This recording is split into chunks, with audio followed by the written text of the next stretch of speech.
evangelisasi pewartaan tentang katekese, pomsos dengan lain untuk mewartakan. Jadi dalam 3 hal ini seluruh gerakan yang ada dalam konferensi termasuk di dalam keuskupan dan paroki itu tersingkatkan peribadatan, pelayanan, dan obat. Pelayanan yang paling utama adalah pelayanan manusia. Jadi perhatian, penghargaan terhadap sesama secara benar agar supaya kesetaraan martabat ciptaan dan kesetaraan terutama martabat dari permandian menjadi satu bagian yang berjalan pelan-pelan di dalam dunia ini.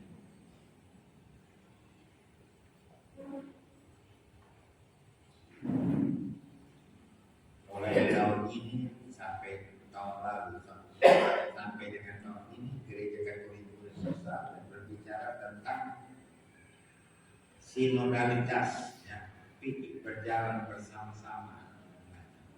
Sinodalitas yang memberikan ya satu unsur baru karena kita di sini di Indonesia kalau dengar sinodalitas sebenarnya itu lebih besar kan sinode dengan lain. Kita diosis, tapi sudah karena itu memang saya lebih cenderung pakai kata berjalan bersama daripada sinodalitas supaya tidak ada satu kerancuan istilah itu untuk menjadi bagian utuh dari perayaan 100 tahun konferensi Wali Gereja di Indonesia. 100 tahun. Saya pribadi ada di konferensi Wali Gereja itu 40 tahun. Saya masuk di konferensi tahun 84 sampai 24. Itu lebih 40 tahun. Tidak ada uskup yang lebih lama dari saya di konferensi. Tidak ada. Ya.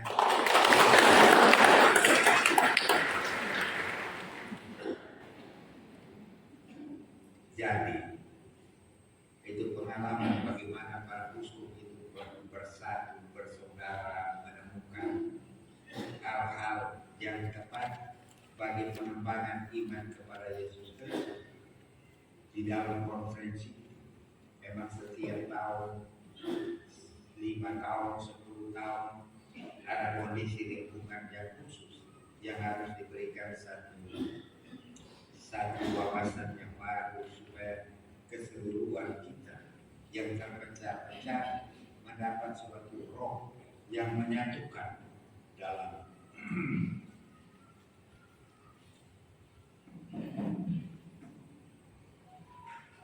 jadi Sri Paus dia minta kepada seluruh gereja Katolik Indonesia untuk memperhatikan tema ini. Jadi kita semua yang dipermandikan tetap hidup dalam satu persekutuan yang satu dan utuh untuk membangun satu sikap seperti Kristus dalam dunia ini, terutama di dalam menyentuh perkembangan di dunia ini yang begitu cepat, yang lain kali membingungkan orang dan membuat dua orang berada dalam kondisi curiga tentang persekutuan itu sendiri, persekutuan yang berjalan bersama.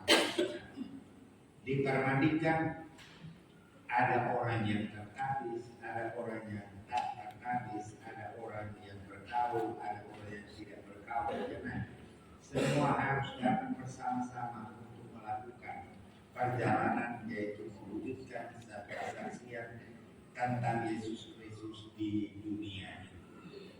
Itu persekutuan satu orang yang membuat kita ya bertemu sebagai saudara, bertemu sebagai sahabat, bertemu sebagai orang yang semartabat di dalam permandian itu. Karena permandian yang membuat kita menjadi satu untuk menghadapi segala tantangan yang berkaitan dengan pengembangan hidup, terutama pengembangan hidup iman. Dan karena dalam persekutuan maka itu ambil bagian secara aktif, terlibat, merupakan satu bagian utuh dari persekutuan itu. Orang yang tidak terlibat, tidak lihat dalam KUB. Kalau orang dia tidak terlibat, maka dia tidak menjadi unsur yang memang aktif di dalam persekutuan. Dia tetap menjadi yang agak jauh, yang agak terasing, yang agak terpinggirkan. Nah karena itu Paulus ini waktu dia mulai jadi Paulus, dia bilang mari kita mulai dari periferi, dari pinggiran. Kita gerakan kembali yang dari pinggir supaya mereka menyatu kembali dengan gerakan yang besar yang menamakan dirinya pusat. Pusat memang selalu kuat, tetapi dalam partisipasi seluruhnya kita sebenarnya tidak berbicara tentang pusat, tapi kita berbicara tentang kebersamaan yang membantu kita untuk menjadi manusia beriman kepada Yesus Kristus. Itulah sebenarnya tugas tanggung jawab yang diberikan kepada kita bersama-sama untuk diterjemahkan di bumi daratkan dalam perjalanan kita di dunia di atas bumi. Dan supaya perutusan itu dipahami, dimengerti oleh semua orang sebagai pelayan. Kita semua adalah pelayan, pelayan tertabis dan tak tertabis, pelayan yang berkaul dan tak berkaul. Tapi semua kita diminta untuk menjadi pelayan supaya dunia ini memang tersatukan oleh sikap saling melayani. Memang persoalan yang paling besar dalam perkembangan sejarah bahwa gereja itu ingin dia merubah dunia, ingin merubah dunia sehingga pada satu waktu dunia menjadi dunia Kristiani di Eropa. Tapi kesalahan kegagalan ini yang membuat bahwa dunia sekarang ini dalam keadaan tak tertahankan. Betul kan? Tak tertahankan. Beras sudah 75 ribu. Berapa? Saya pikir kamu sudah tidur. Jadi saya dan itu soal itu beras, soal kebutuhan pangan yang lain, dan terutama soal sikap antar manusia. Jadi gereja dia sudah menjalani suatu yang coba mengubah dunia ini. Jadi dunia barat menjadi dunia kerajaan, tapi tidak berhasil. Karena ya efeknya sekarang hampir semua mereka tidak percaya lagi kepada Tuhan. Karena apa? Karena gereja dalam perjalanan sejarah tergoda, nanti kita akan lihat oleh perkembangan dunia ini, sehingga dia melupakan bahwa kehadirannya di dunia ini harus membawa tanda-tanda keselamatan, bukan mengubah dunia dengan lain. Memang ilmu pengetahuan di dunia ini mulai dari gereja, universitas mulai dari Spanyol, Salamanca, untuk kemudian dia berkembang dengan lain. Kesehatan, alat kesehatan semua dimulai, itu obat-obat dari biara-biara, tanaman-tanaman semua dimulai dari biara-biara di Eropa. Karena dia boleh katakan dalam posisi mau menguasai dunia. Tapi dalam perkembangan sesudah Renaissance ada satu perkembangan yang istimewa, maka gereja boleh katakan dilepaskan, bukan gerakan sekularisasi, dilepaskan dari hubungannya terhadap dunia. Kan baik. Kalau saya jadi paus, saya jadi raja, tidak perlu paus kasih lepasin bintang dan kepala saya dulu. Harus kalau paus perlu lepaskan itu mahkota belum raja. Tapi itu gereja menguasai bahwa waktu terlepas dari kondisi seperti ini, maka baru mulai boleh dikatakan perutusan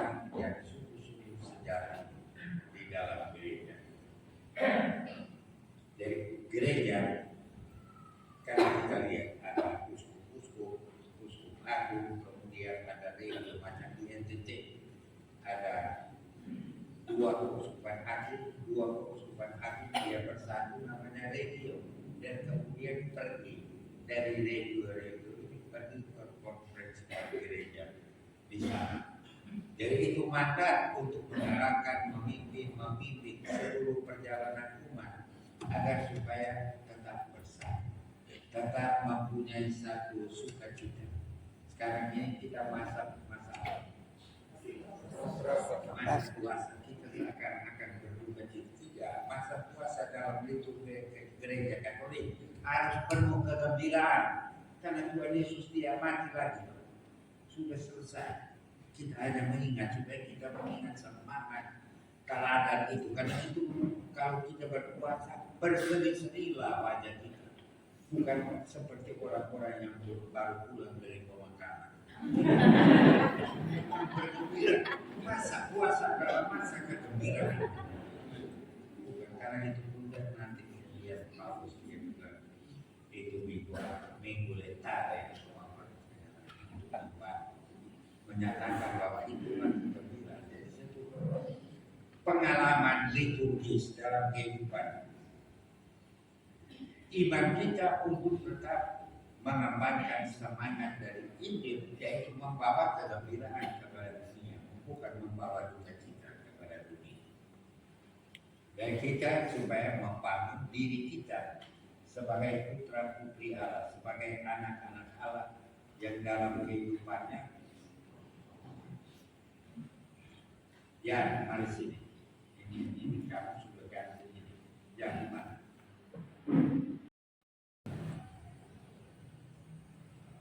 Kita bisa viral karena TTS dia mengirimkan bantuan ke Kupang atau ke Jakarta. Tapi kalau dia tidak perhatikan orang yang susah, yang stunting di KUB, kalau kami tidak sebagai orang Katolik tidak apa guna? Tidak ada guna. Karena yang paling penting adalah orang yang paling dekat dengan kita. Harus terjadi kesaksian hidup di situ, baru kita bisa memberikan satu berkat kepada persekutuan konferensi wali gereja Indonesia. Kalau tidak, sudah 100 tahun berarti dia tidak bisa memberikan satu tuntunan untuk membangun satu iman yang bersaksi setempat, terutama dalam kondisi keutuhan ciptaan setempat dengan orang-orang yang berada dan berjuang berjalan bersama dengan kita setiap hari, karena pergi di pasar, di sekolah, karena tapi kita saling tidak peduli satu sama lain. Jadi persekutuan nasional hanya nama saja, karena dia tidak menyentuh persekutuan setempat di mana kita hidup setiap hari. Itu gagasan dan wawasan dari konferensi dia harus membantu kita supaya kita bertindak setempat, bertindak di situ, memberikan kabar sukacita. Karena itu tujuan berjalan bersama, kita harus melihat bukan saja mengupayakan satu perayaan pesta di paroki yang berjalan, tidak.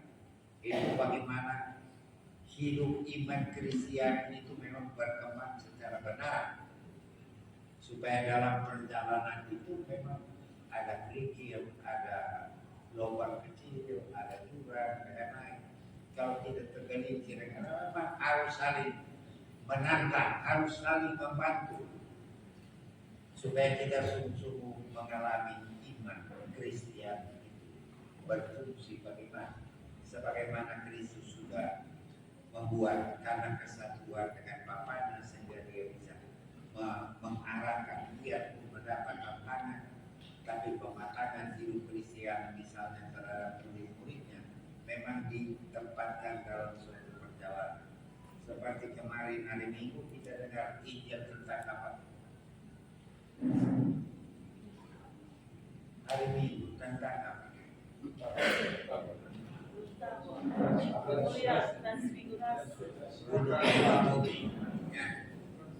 Jadi gunung Legotopi.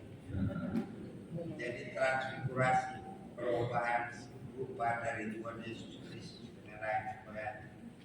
Di situ kita bisa belajar Bagaimana sikap dari tiga para rasul itu yang materialistis sehingga mereka langsung menyebut di sini serang. Kalau begitu kita bikin 3 rumah saja di sini. Satu gini dan kami pelayan dari luar itu menikmati yang istimewa itu. Tidak. Kita harus turun ke bawah di sana kau punya hidup bukan di sini. Turun ke bawah. Karena ada di bawah sana kita akan memantapkan pematangan hidup iman kita, mengamalkan jati diri kita sebagai orang Katolik, sebagai orang yang percaya kepada Kristus dalam gereja Katolik dan bukan munafik, dengan benar-benar dilaksanakan. Karena itu yang memberikan sukacita yang utuh, sukacita yang sejati dalam perjalanan pribadi kita, yang harus terhubungkan dengan pribadi-pribadi Kristiani yang lain, supaya dalam keindahan dan kebaikan yang lebih luas dari diri kita sendiri, dari keluarga kita sendiri, kita bisa merangkul dan bisa memberikan kesaksian sampai kepada masyarakat, di mana kita membangun kehidupan kita sebagai orang Kristiani dengan membangun nilai-nilai yang membuat manusia saling menghargai, saling rukun satu sama lain, dan dalam keteguhan boleh mengalami kemajuan, keadilan, dan perdamaian. Itu tujuan berjalan bersama, dan berjalan bersama kita saling peduli satu sama lain.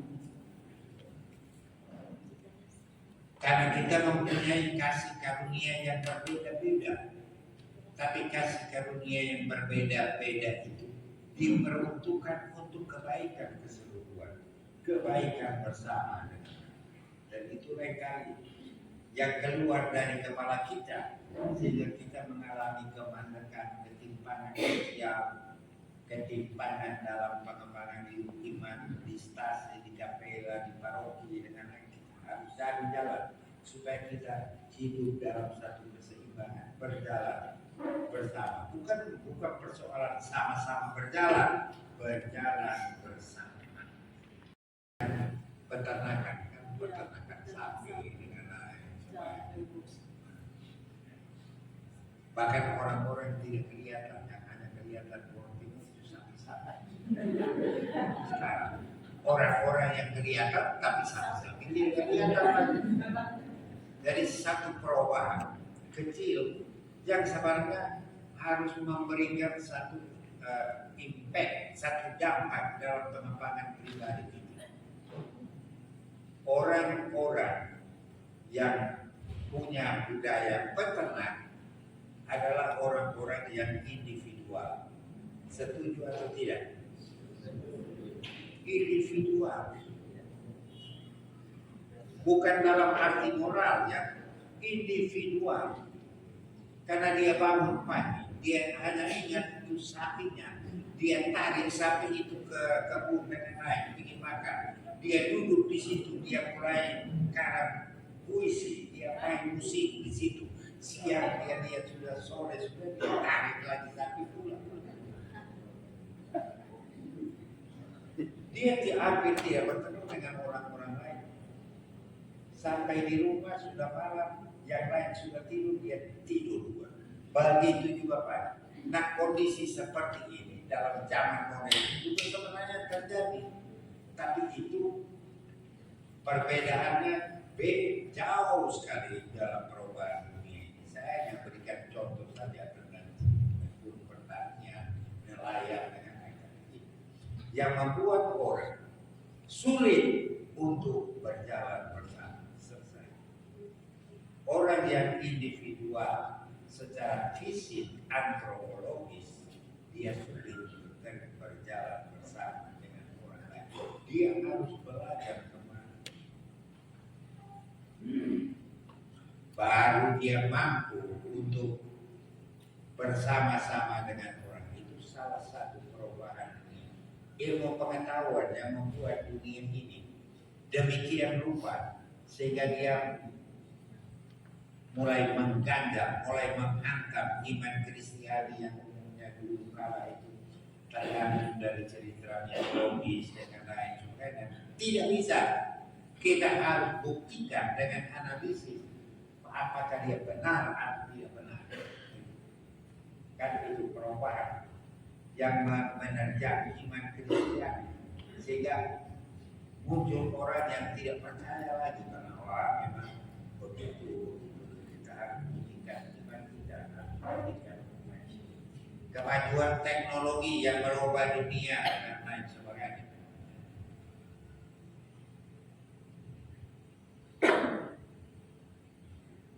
Dulu dikatakan Roma Lokuta, nggak usah fikirkan. Sekarang dengan adanya viral di mana-mana, Roma Lokuta, causa non finita. Jadi tidak, jadi mulai Roma bicara, sekarang kita bicara, mereka viral dengan lain buatnya. Satu Bapak bilang kita bisa berikan berkat kepada orang yang sejenisnya. Wih, langsung bicara segala macam di dunia ini sampai jadi kacau. Dulu tidak. Roma bilang begitu, berkatilah yang sejenis. Kemudian masuk langsung berkati. Tidak, sekarang semua orang berbicara sampai akhirnya dunia Katolik bingung juga, ada satu soal kecil perubahan teknologi, ilmu komunikasi yang membuat sehingga iman Kristiani selalu dipertanyakan, tidak boleh bertahan, dipertanyakan apakah kita bisa bersaksi membawa iman Kristiani kepada dunia yang berubah demikian rupa atau tidak.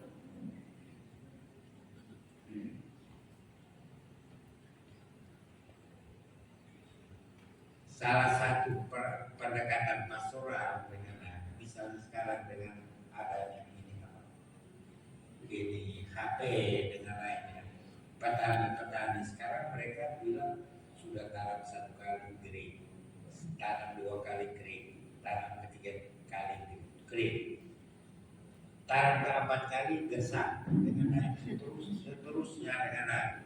Mengapa? Karena salah satu bantuan dari ilmu pengetahuan yang BMKG sampaikan tentang iklim bisa dibaca di HP. Tetapi petani mungkin karena bukan huruf. Jadi dia petani pun pegang HP hanya untuk gosip-gosip dengan lain. Sehingga apa yang diterapkan dalam ilmu yang maju tentang iklim dengan lain, supaya dia bisa lihat kapan sebenarnya harus tanam dengan lain, tidak ada. Sehingga memang kering gesak dengan lain. Akhirnya berikut lapar, bukan makanan dengan lain. Tapi mereka bilang pemerintah akan mengasih 300.000, 600.000 setiap bulan, tapi dengan pikiran begitu dia tidak lihat lagi di belakang, dia tidak kerjakan lagi. Pada kuasai oleh suatu tata dunia yang lain kali tanpa nilai, tetapi dia tetap percaya pada tata dunia yang sungguh-sungguh membuat manusia membangun dirinya berdasarkan kemampuan yang dianugerahkan oleh Tuhan, tapi putus hubungan dengan Tuhan. Karena dalam sekularisme tata dunia baru itu, kita selalu melihat bahwa kita mampu untuk menyelesaikan segala-galanya dengan akal budi kita yang berkembang, dengan hati kita yang sudah diliputi dengan ikhlas. Sekarang semua ikhlas, jadi apa yang menyelimuti, sehingga kita tidak bisa tembus pandang lagi untuk melihat kehadiran Tuhan, kehadiran sesama kita, dan kehadiran lingkungan hidup di mana kita hidup dan berkembang. Jadi kabur semua karena ini sekularisme dalam kehidupan iman kita, sehingga kita boleh katakan terpental dari perkembangan dunia yang boleh katakan dalam keseimbangannya mampu untuk memberikan hormat dan harga diri terhadap keutuhan ciptaan. Tidak. Orang hanya siapa yang paling hebat, siapa yang punya nama yang paling baik, siapa yang paling terampil untuk menjaga dirinya supaya segar bugar, siapa yang paling hebat makan makanan yang bergizi dan seterusnya. Itu semua yang ada di otak dari orang-orang nanti dibawa. Kita lihat sebagai bagian dari materialisme. Tapi sekularisme terutama dia memberikan satu penghalang antara iman Kristiani terhadap Tuhan yang menciptakan segala-galanya, sehingga kita boleh katakan lebih untuk apa kita pergi misa hari Minggu, untuk apa kita pergi regulasi, untuk apa kita pergi sembahyang di KOB dengan semua mulai keluar dari situ sehingga tidak ada pematangan kehidupan imannya sehingga dia jadi miskin. Jadi sekularisme memiskinkan hubungan manusia dengan Tuhan, memiskinkan hubungan manusia satu sama lain, memiskinkan hubungan manusia dengan lingkungan hidup di mana dia bergerak dan dia membangun kehidupan kita. Renungkan itu sekularisme. Dan sesudah itu karena memang sudah banyak halangan, ada kekaburan dengan hakikat, mencari jalan keluar tetap manusia. Dia merasa kesulitan dunia, dia mencari jalan keluar, dia mulai buat berhala-berhala yang dia percaya, berhala-berhala yang dia percaya. Dan sederhana berhala-berhala itu.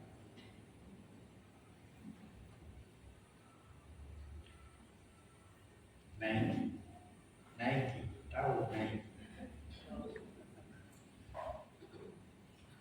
Coba lihat di bawah sini. Kamu pakai Nike atau tidak? Ini Nike. Jadi itu sepatu, itu merek sepatu.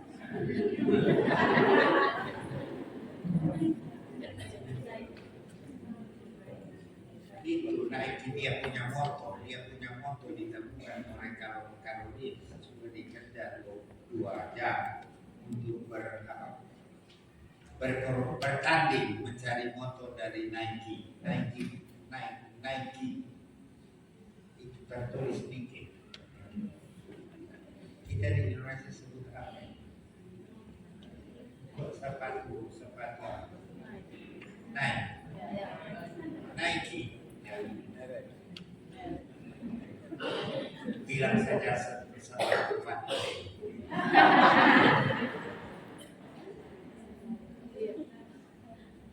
Jadi berhala itu seperti ada anak-anak yang tidak akan bergembira kalau ibunya dia tidak memberikan anaknya beberapa pasang dari sepatu Nike. Itu menjadi berhala dari anak-anak. Dia tidak peduli segala macam.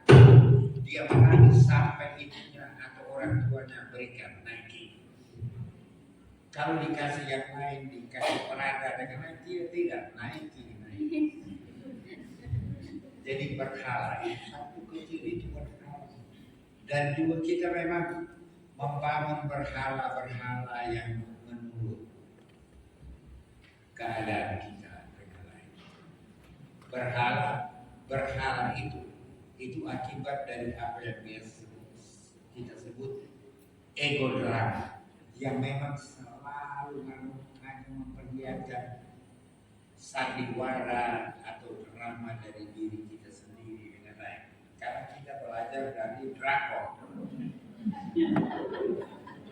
Semua dari drama Korea itu semua yang membuat kita itu membuat drama kita sendiri, ego drama.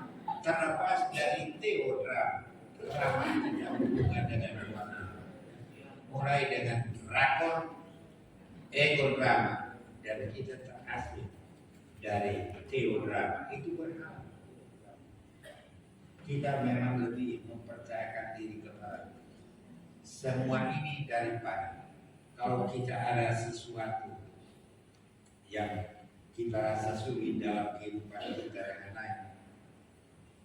Masih ada orang Katolik yang berdoa 3 kali salam, 1 kali Bapa Kami, 10 kali pemberian dan lain-lain, tapi yang lain tidak itu apa? Kita berpikir di atas batu saja dengan yang dicari di batu sana, mereka bagaimana kita bisa menemukan solusi tentang kesulitan yang membuat hidup Kristiani kita itu menjadi terpenggal-penggal, artinya ya tidak sama dengan.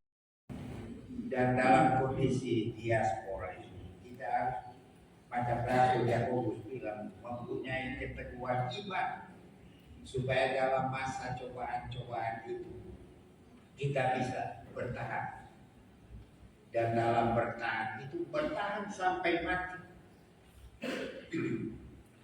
Zaman para martir dengan lain yang dianiaya sampai sekarang, mana gereja yang paling dianiaya di dunia? Ya, gereja Kristen, gereja Kristiani yang selalu dianiaya di dunia karena dia mempunyai komitmen yang seimbang dalam kaitannya dengan, terutama dalam gereja Katolik, dalam ajaran-ajaran yang bisa membangun orang untuk mengembalikan, melihat kembali sumber daya yang dianugerahkan oleh Tuhan dalam hati kita oleh permandian.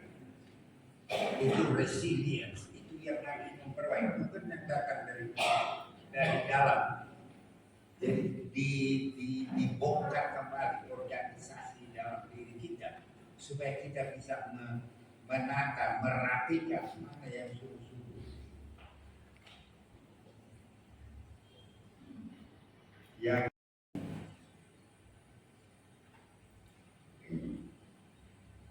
jadi itu kata resilience sebenarnya dalam dunia modern itu dari mekanik, sebenarnya dalam bidang mekanik. Jadi setiap mesin yang dibuat selalu ada kekuatan dalam dirinya untuk memperbaiki. Kita ambil motor, kita tunggu begini karena lantas kita belum banjir. Dia tahu banjir. Jadi kita mesti kasih dia kepada motor, banjir dia kasih alirkan terus. Sesudah 1 jam kita kasih mengalir ke banjir. Kira langsung jadi. Itu resilience yang paling dari dalam diri. Kita juga sebagai manusia beriman, di dalam diri kita Tuhan Allah dia sudah memberikan Roh Kudus untuk mengerjakan hati kita. Kalau kita tetap gembok, jadi ada kunci supaya Roh Kudus dia hanya bergerak di dalam, maka tidak terjadi. Kita gembok, kita buka supaya dia memancarkan, dia menggerakkan kita, menghangatkan kita sehingga kita membangun diri kita. Biarpun dalam keadaan terganjal secara eksistensial, secara manusiawi kita dianiaya, kita tetap kuat iman itu. Yang Rasul bukan kamu harus memperhatikan satu sama lain dalam keadaan yang sukar itu, saling membantu, saling menopang supaya dalam perjalanan yang sulit itu kamu tidak hilang. 1 Yakobus dia memberikan nasihat pedoman kepada umat di Timur Tengah waktu itu yang kecil, mana-mana dan lain sebagainya. Sebelum Konstantin yang kecil masih dikejar-kejar, sesudah Konstantin juga dikejar-kejar dengan lain, sehingga menghasilkan ada kata tempat persembunyian. Di sini juga dulu rupanya orang-orang Katolik dikejar-kejar, ada tidak? Katanya ada tempat persembunyian di sini. Jadi memang ada juga dalam keadaan diaspora itu zaman Belanda selama 200 tahun di Indonesia kan gereja Katolik dilarang. Jadi pastor-pastor Katolik yang orang Belanda, dia hanya bisa melayani orang-orang Belanda yang Katolik di kota. Dia tidak boleh pergi Yang boleh pergi itu pendeta-pendeta saja. Yang harus pergi dengan kayak di Kupang, di Manado, di Salatiga, di Palangkaraya, di apa? Toraja, di Ambon dan seterusnya, kecuali Pulau Flores, dengan sebagian di atas Pulau. Nanti pada saat Belanda dikalahkan oleh Prancis,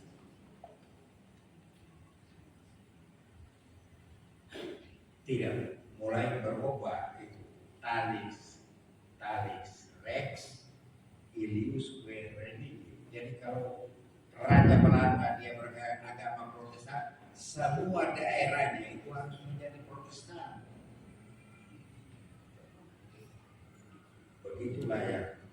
Nah, waktu Belanda dia tidak mempunyai kekuatan lagi secara politis karena dia sudah menyerah kepada Prancis, maka Prancis kirim jenderal ke Indonesia. Dia masih ingat sejarah. Tapi karena Prancis bilang, wah ini kita tidak punya kerajaan di daerah sana dengan lain. Untuk ambil kita, untuk apa kita ambil ini dari Belanda ini? Kita rugi. Kirim tentara dengan lain sebagainya. Inggris dia kan sahabat dengan Inggris Prancis. Di belakang Raffles, kamu ambil alih saja. Sehingga Raffles mendapat dari Prancis Indonesia. Dan waktu itu gereja Katolik baru menjadi bebas. Nah,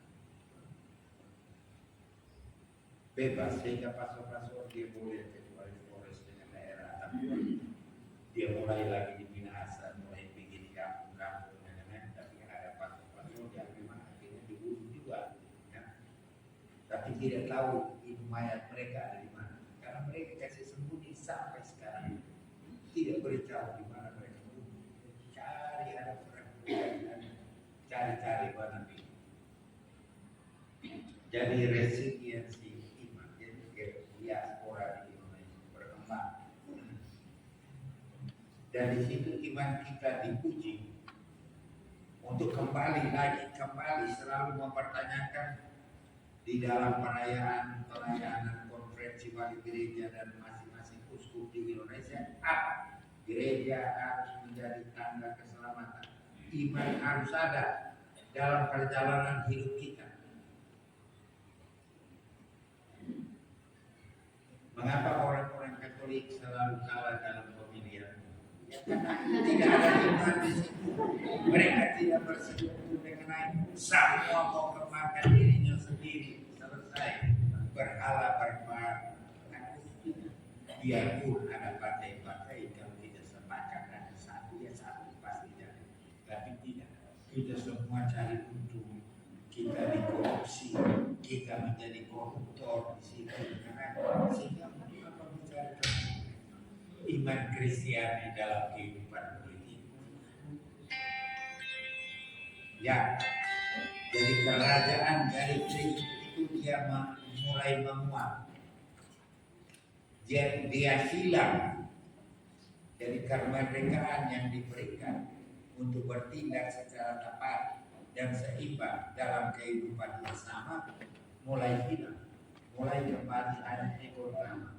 Pokoknya saya harus tidak ada dengan pencairan bagaimana sebenarnya datang bersama-sama, percakapan bersama sehingga kita tentukan bersama bagaimana keadaan supaya apa yang dikehendaki oleh Kristus menjadi orang-orang yang saling melayani dan kemudian diwartakan oleh para rasul dan pengganti mereka di dalam karya-karya, terutama dalam karya kemanusiaan cinta kasih itu kan yang paling kentara dengan akhirnya tanda mulai ada.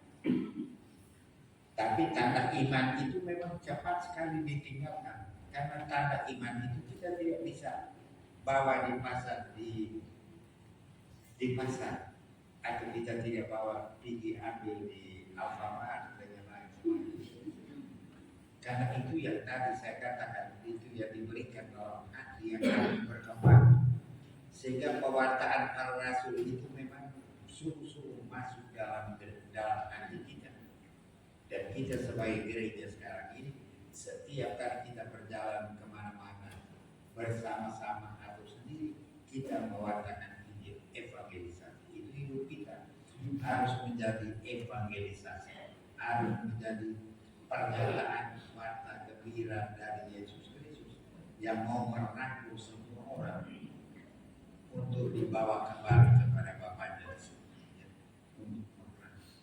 melalui bidang-bidang kehidupan yang ada di dalam dunia.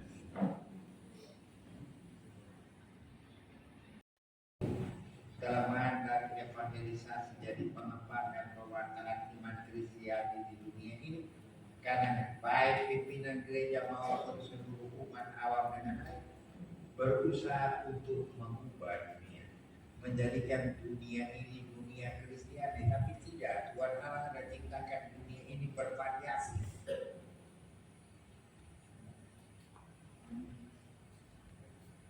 Unity in diversity, diversity is unity. Lain kali kita lupa. Jadi mau merubah dunia ini supaya menjadi seragam, dan pada saat kita menyeragamkan hancur sudah. Kita lihat mengapa ini bilang saja Kesatuan Pelayan ASN dia dengan seragam. Kalau dia seragam, dia pergi ke desa-desa, mereka pas lihat seragam, orang sudah mereka ke hutan. Karena mereka bilang bikin apa lagi mereka. Sama saja dengan kita uskup pastor dengan lain. Kalau kita pakai juga dengan lain, orang sudah karena dia mungkin apa lagi. Jadi itu pertanyaan bodoh itu yang tidak boleh ada menghadapi orang-orang seragam, apalagi kalau kita sendiri ada dalam keseragaman itu untuk merubah dunia ini. Memang tidak harus bertindak bijaksana. Ya.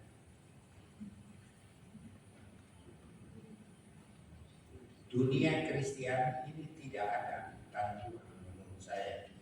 Tuhan Yesus juga tidak bercita-cita untuk mendirikan dunia Kristiani. Kan itu bilang kerajaan bukan di dunia ini.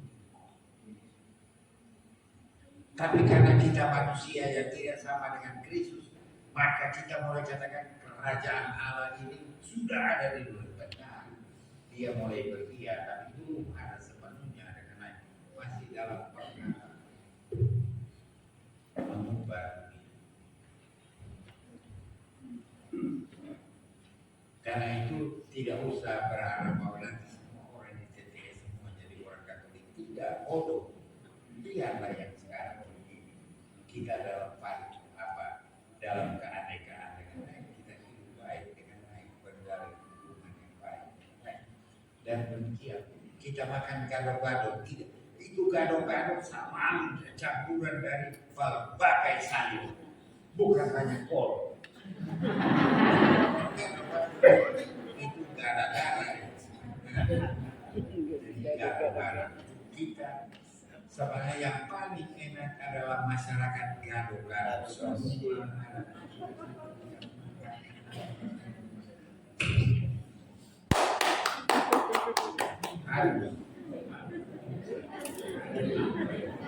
Membangun satu persekutuan yang tidak mengubah dunia, tapi menghadirkan iman kepada dunia sehingga dunia mendapat keangkatan dari kehadiran.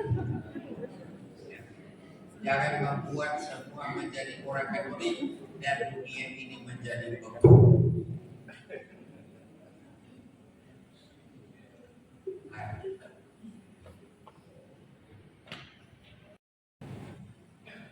Saya pastor paroki semua harus ke saya benar, tapi tidak boleh begitu. Kamu harus menggerakkan semua supaya keseluruhan itu bergerak. Itu namanya pastor paroki. Kalau saya mundur dibiara dengan lain, bukan semua mereka semua berwujud. tiada mengarah saya.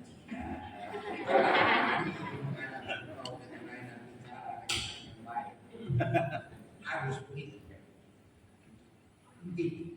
Tapi kalau ketergantungan, ya memang dunia ini, iman Kristiani ini tidak membangun penghargaan satu sama lain antara orang yang dalam kesetaraan martabat permanusiaan berkembang dalam dunia ini untuk menggerakkan roda evangelisasi dari Yesus Kristus karena ketergantungan pada kita dalam kelompok-kelompok kecil. Kalau kita mau masing-masing hidup terpisah, ya ikut nama saja. Kita peduli saja dengan apa yang menjadi urusan kita, tidak usah peduli orang lain.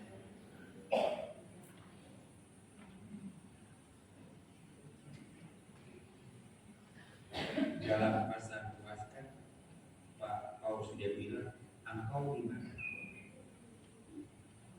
Engkau di mana?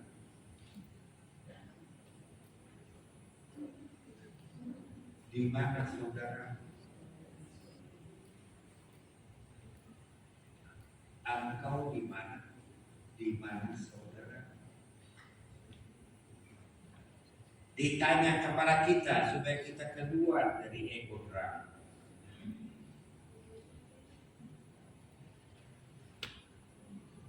Karena kelemahan evangelisasi mengubah dunia ego drama yang kuat di antara kita memimpin gereja dan umat dengan merasa dirinya. Maka apa yang jadi? Jadi tidak suam-suam kuku stoik, suam-suam kuku tidak terjadi apa-apa. Bagaimana umat di paroki baik-baik saja? Apa itu baik-baik saja?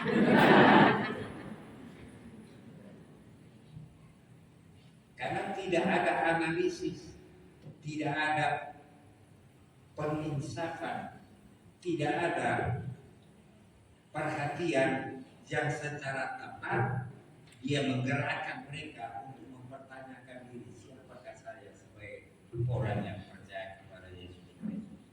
Tenang-tenang saja begitu. Atau memang saya biar itu saya mengalami berbagai kesulitan dan tantangan.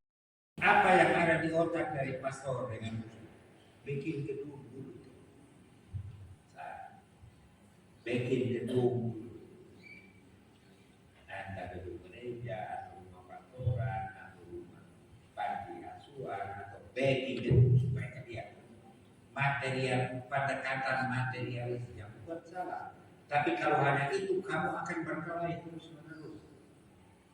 Apalagi pendekatan materialistis yang tidak melibatkan seluruh orang.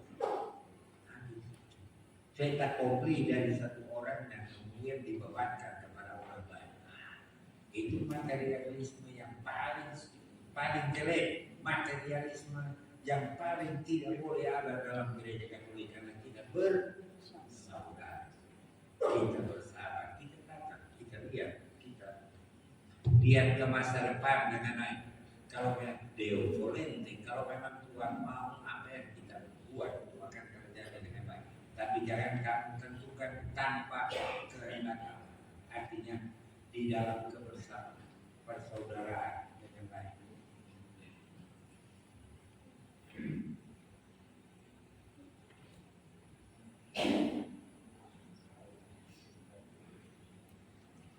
Dulu kala kalau saya lihat sepatu dari suster sama sekarang beraneka ragam.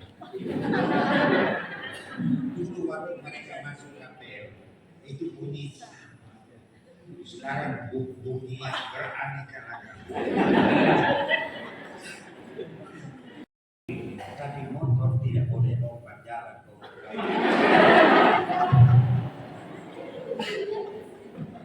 Dan ada banyak pastor dengan mengalami kesulitan hanya soal materi kecil. Tidak diperhatikan sehingga dia mengalami kesulitan di dalam pastorannya, mengeluh kiri kanan dengan baik, sebenarnya menghadap uskup dengan muka macam motor kakus. Tidak mengatakan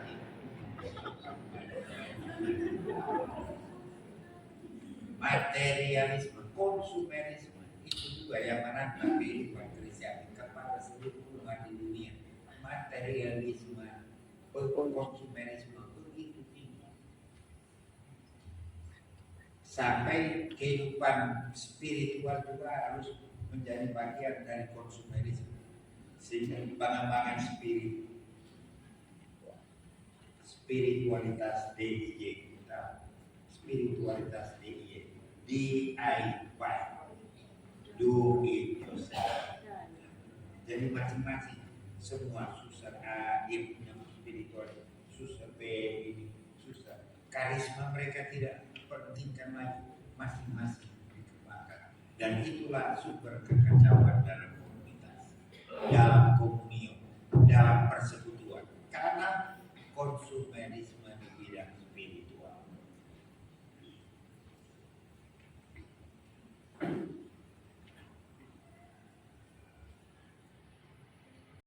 Barang itu bagi manusia di dunia ini memang mengacaukan. Tapi setiap kali dia pergi di pasar, dia pergi beli tas. Setiap kali pergi di pasar, beli tas. Setiap kali pesta, dia pergi dengan kapal, pakaian, tas, sama warna hijau. Pesta pink semua. Itu konsumerisme yang tidak bertanggung jawab ini yang membuat wanita, membuat suaminya pilih korupsi kiri kanan. Kalau kita bayangkan kalau 3 kali dalam 1 minggu tindakan perkawinan dan 3 warna merah, pink, hijau, dari mana suaminya bisa dapat duit selain ini? Curi sedikit dari jadi itu mental seperti ini dihilangkan dalam diri kita sebagai orang beriman. Untuk pengembangan iman yang terlalu melekat secara konsumeristis, dia akan mengalami dirinya tidak berguna, tidak berharga dengan lain, karena dia punya pikiran hanya menghargai orang lain dengan apa yang dia miliki, dan orang lain akan menghargai apa yang kau miliki, dan orang lain akan bertanding lebih hebat dari kau, karena kau akan kau menang. Tidak, saya lebih hebat dari kau. Itu konsumerisme yang merusak kehidupan iman, tapi terutama kehidupan pribadi di dunia sekarang. Ada bunuh diri, depresi, dan lain-lain. Kalau you ikut pemilihan umum lantas kemudian tidak jadi, tidak usah depresi. Itu memang aja kau menjadi atau tidak jadi. Tapi kalau depresi berarti ya kau sudah jadi tuan kau harus menang. Mungkin itu orang lain yang tentukan. Kau menang. Itu konsumerisme yang membuat diri manusia itu kehilangan arah, jadi kehilangan sebenarnya jati dirinya, karena dia hanya mengarah kepada keinginan yang orang lain ciptakan untuk dirinya sendiri. Jalan-jalan dia pegang ayam dan dia boleh cabut semua ini. Bulu-bulu dia jalan dengan dia bertebaran kiri kanan dan sekarang. Habis itu kopi kumpul ini bulu-bulu ayam tertuju kembali kepada ayam. Tidak mungkin. Dan jadi budaya membuang orang, membuang kata-kata, tapi terutama juga dalam kaitan secara fisik, ekologi, membuang hal-hal yang mencemarkan dunia, yang mencemarkan air, mencemarkan tanah, mencemarkan udara. Budaya membuang, tapi terutama budaya membuang orang. Jadi tidak peduli dengan orang yang menderita, tidak peduli dengan orang yang berada dalam kesusahan, tidak peduli dengan, kecuali kalau saya mendapat keuntungan dari sini. Ada orang yang untuk pemilihan umum selama hidupnya, pokoknya kalau dia dengar ada orang mati, dia ada di sini. Dan memang pada waktu hitung suara dia menang paling tinggi, karena semua dia jalani dalam kondisi yang tidak bisa berbuat apa, terpaksa uang juga kecil dengan lain, diterima dengan lain.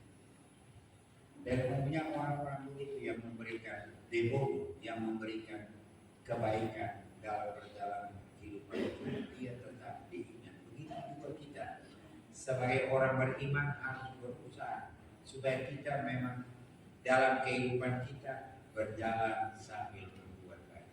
Tapi motor ini di keuskupan tidak lama lagi sih. Kalau sudah ada uskupan di era motor baru, kamu manusia itu motor baru. Tidak boleh lagi pakai musuh berdiri sambil berbuat berdiri dalam hati, tapi dalam ucapan hidup yang baik. Jadi budaya membuat itu tantangan Kristen dan iman kita. Dan kalau kita berikan kepada masing-masing diri kita juga akan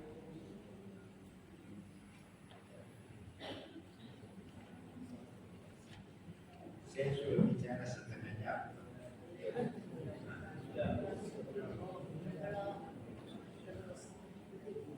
Tapi biarpun demikian ada banyak tetap kita dalam keadaan diaspora punya peluang untuk maju. Dan tetap pertama-tama kita harus bijaksana. Coba nanti kamu baca surat Rasul Santiago, bijaksana untuk menjaga supaya iman Kristen ini tetap adil, bukan secara lumrah, secara begitu saja taken for granted, tapi memang perkembangan yang benar untuk membangun dalam lingkungan hidup kita nilai-nilai budaya. Jadi satu lingkungan di mana nilai-nilai Kristen dia menghadirkan keindahan, kerukunan dan kebaikan. Keindahan. Jadi mengapa gereja-gereja Katolik itu indah? Tidak ada gereja Katolik yang jelek. Semua indah, apalagi bentuknya besar-besar dengan lukisan-lukisan. Misalnya salah satu gereja yang terkenal itu Katedral Louvre di Paris, karena yang termakan satu gereja yang indah dengan dia punya segala macam jendela-jendela dengan luar biasa sekali. Tiap kali bikin sana, saya sedikit berapa kali. Tiap kali kalau ke Paris, pertama saya lihat gereja Notre Dame.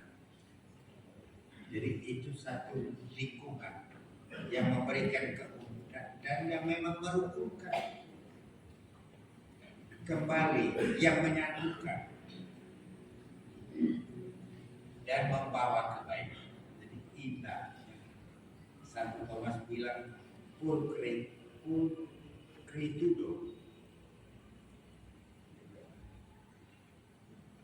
concordia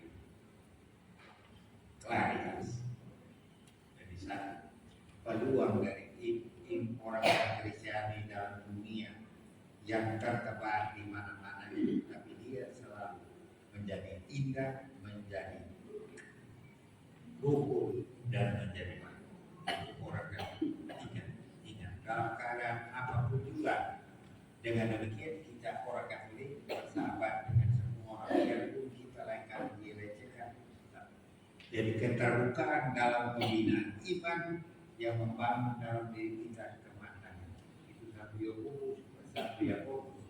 Dia minta kepada orang-orang yang tersebar di untuk menjadi kuat dalam kehidupan di tengah pencobaan, di tengah penganiayaan, di tengah kelaparan, di tengah bahwa kamu tidak diterima dan dianggap sampah dalam masyarakat. Di situ kamu harus membangun kematangan iman yang membawa kamu kepada satu watak. Salah satu watak yang harus kita perhatikan Konferensi Wali Gereja Indonesia adalah persekutuan bersaudara. Bertemu, menggerakkan solidaritas dalam gereja Katolik, misalnya yang paling APP, Haji Kuasa, kita mendorong subsidiaritas, mendorong agar masing-masing umat, masing-masing stasi kapela, paroki, masing-masing keuskupan dia menemukan cara atau gaya pastoral yang membawa kegembiraan bagi dunia ini, membawa kegembiraan dalam dunia ini. Karena itu tugas utama dari gereja, mewartakan Injil sukacita, kabar gembira, di mana orang akan selalu bertemu dengan siapa saja. Karena kalau semua bergembira dalam kekurangan, dalam kelebihan, dalam kepenuhan dan ketidakpenuhan, kita akan dapat bergandengan tangan untuk jalan bersama.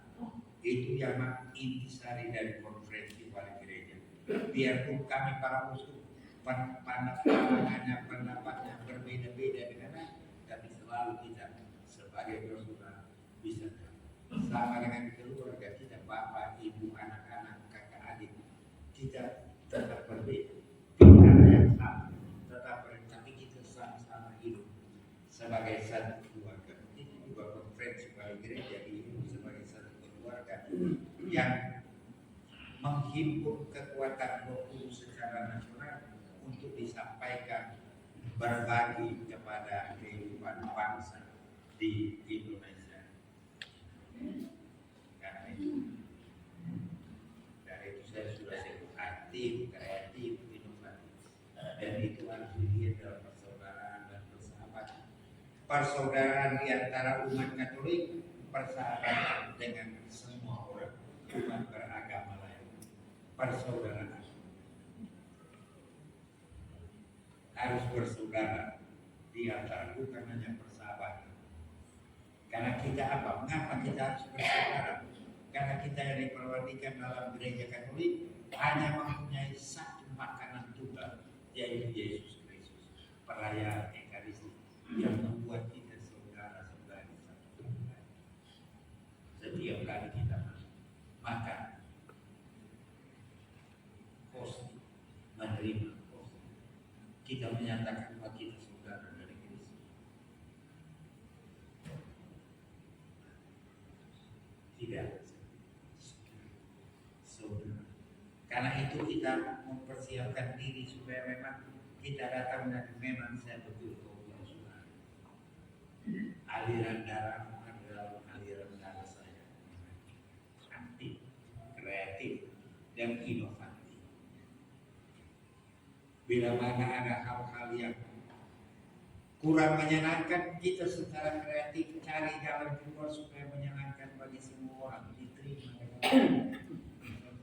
Kita bicara berbeda, tapi kita tidak boleh menghakimi, tapi kita berbeda dengan pikiran, dengan lain, dengan pikiran kita mampu untuk mendorong penemuan cara-cara inovatif. Tapi dalam kehidupan pastoral, inovatif yang paling istimewa adalah correctio frater.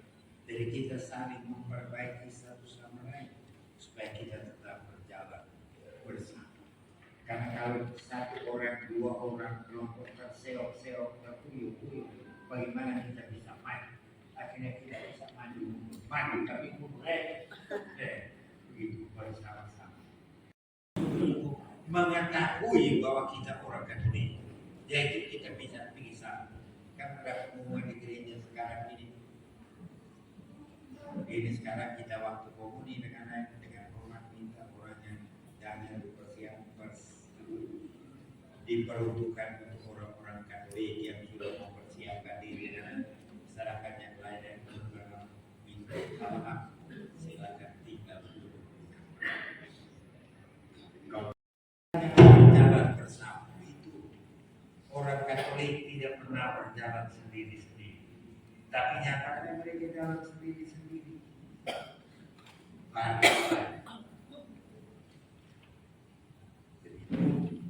Masing-masing diri kita, komunitas kita adalah Katolik kita.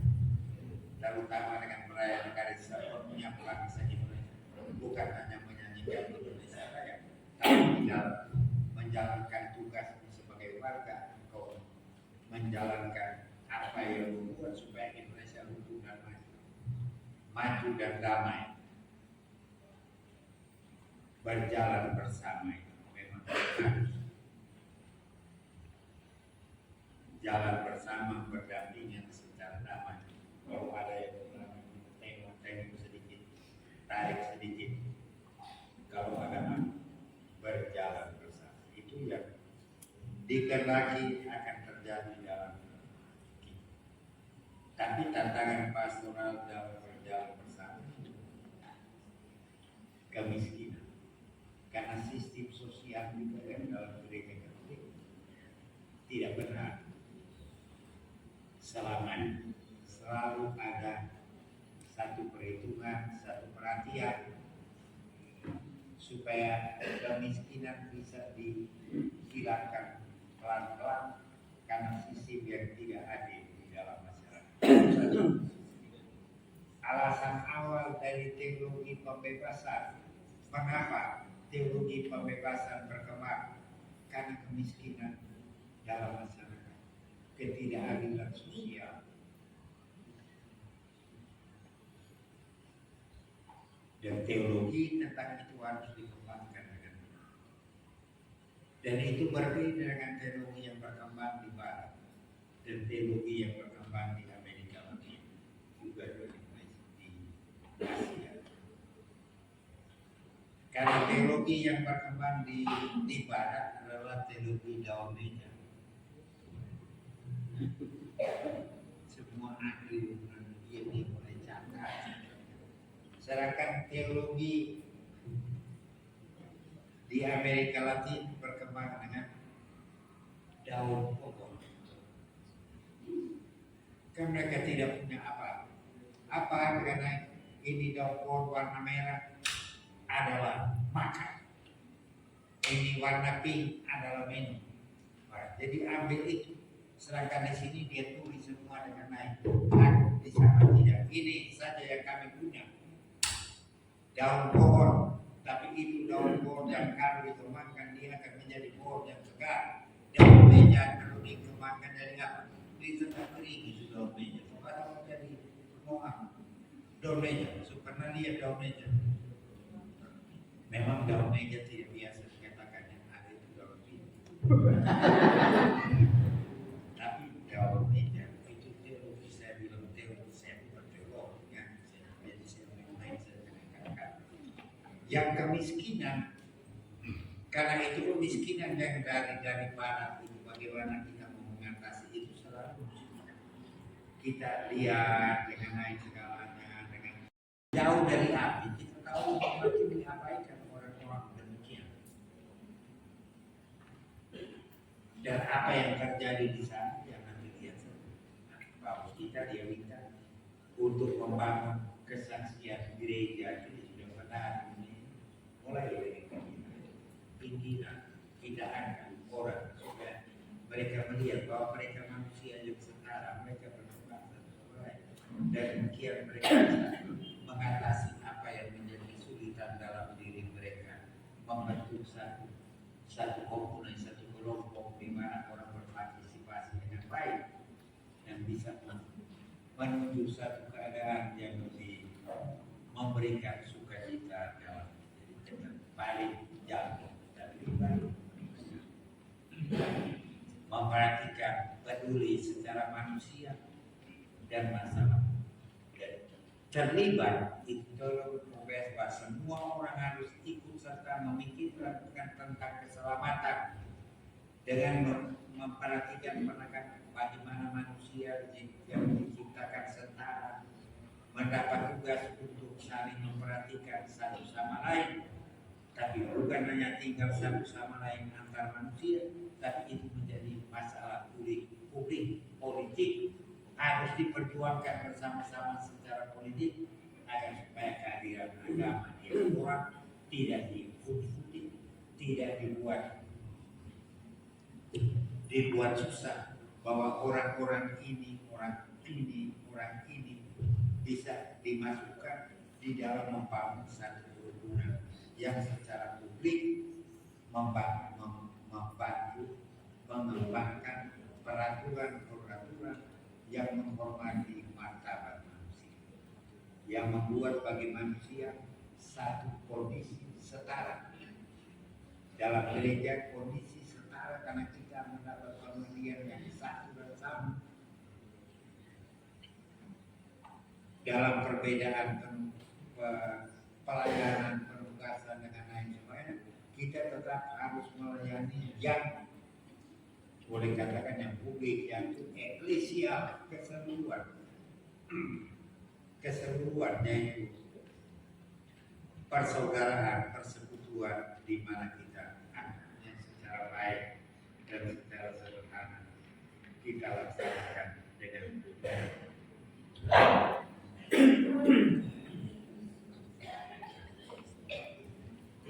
jadi saudara-saudara,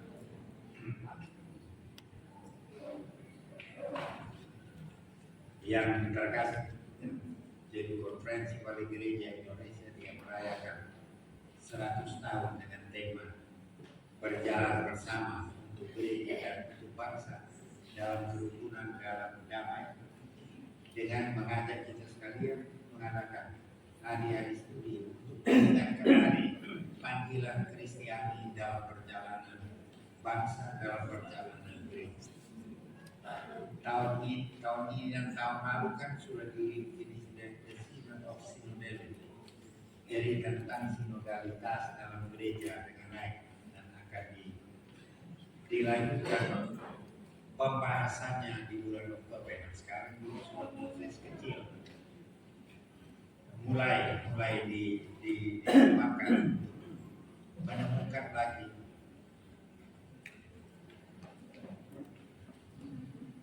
hal-hal utama di dalam mengatasi kecurigaan dan kegelisahan yang secara eklesial, secara gereja mulai muncul dalam gereja kita. Jadi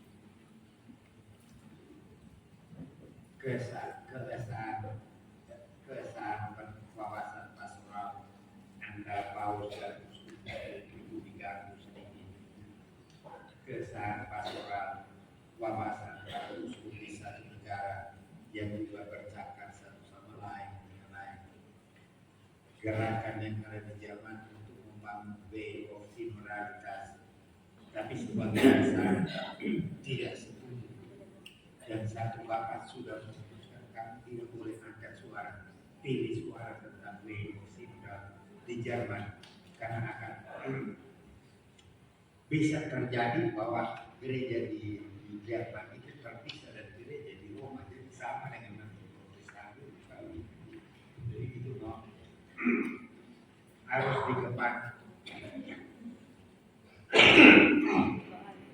dikembangkan kembali satu wawasan bahwa universalitas itu tidak bertentangan dengan partikularitas, tapi partikularitas tidak boleh menganggap dirinya sama dengan universalitas karena kemampuan material.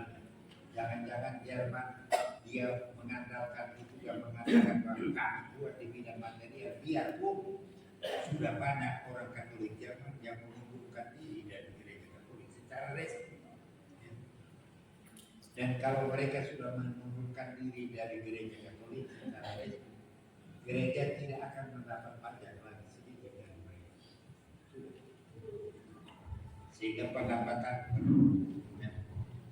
dan sudah dalam kondisi itu secara global, tapi juga di antara kita di keuskupan mereka berbeda, tidak boleh mengalami kita untuk memajukan persaudaraan, untuk menemukan jalan yang tepat bagaimana kita berkonkurensi kembali sebagai saudara-saudara dengan semangat resiliensi yang bisa mengatasi krisis dalam gereja, dalam kehidupan iman kita, dalam kehidupan di mana kita sebagai pastor, sebagai uskup, sebagai suster, sebagai ketua jemaat, sebagai kepala keluarga dan lain sebagainya, sebagai anak-anak muda, kamu harus melihat sebagai satu sokongan untuk datang bersama, supaya perjalanan bersama itu memang sungguh-sungguh mengarahkan kita bersama-sama kepada tujuan dari Yesus Kristus